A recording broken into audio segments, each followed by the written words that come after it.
ഇന്ത്യയിൽ നമ്മുടെ കേരളത്തിൽ റിസർച്ച് നടക്കുന്നുണ്ടോ? എന്തുകൊണ്ട് നടക്കുന്നില്ല?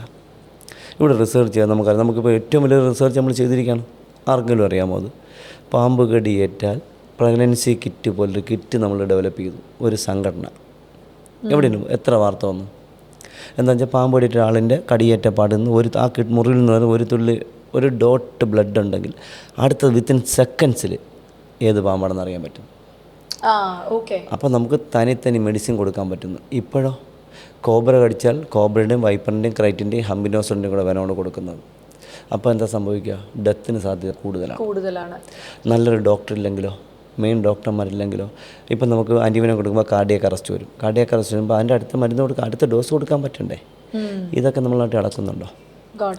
എന്തെങ്കിലും നടക്കുന്നുണ്ടോ? അപ്പോൾ ഇപ്പോൾ ഞാൻ എല്ലാവർക്കും ശത്രുവാണ്, മരുന്ന് കമ്പനിക്കാർക്ക് ശത്രുവാണ്. ഇപ്പോൾ മരുന്ന് ലോബികൾക്കെതിരാണ് ഞാൻ. പിന്നെ വനം വകുപ്പിന് ചില കൊള്ളരുതായ്കൾക്കെതിരാണ്. ഇപ്പം ഞാൻ ചോദിക്കട്ടെ, 10,000 കിറ്റ് വാങ്ങിയെന്ന് പറയപ്പെടുന്നു. ഒരു കിറ്റിന് 3,000 രൂപ. വനം വകുപ്പിൻ്റെ കിറ്റ് എടുത്ത് പാമ്പ് പിടുത്തക്കാർക്ക് കിറ്റ് കൊടുക്കണ്ട. ഇതിന് മുന്നേ ആൾക്കാർ പാമ്പിനെ പിടിച്ചിട്ടില്ലേ? ചാക്കിൽ കൊണ്ടുവന്നിട്ടില്ലേ? കുപ്പിയിൽ കൊണ്ടുവന്നിട്ടില്ലേ? ഇതിനെക്കൊണ്ട് കാട്ടി വിടുന്നത്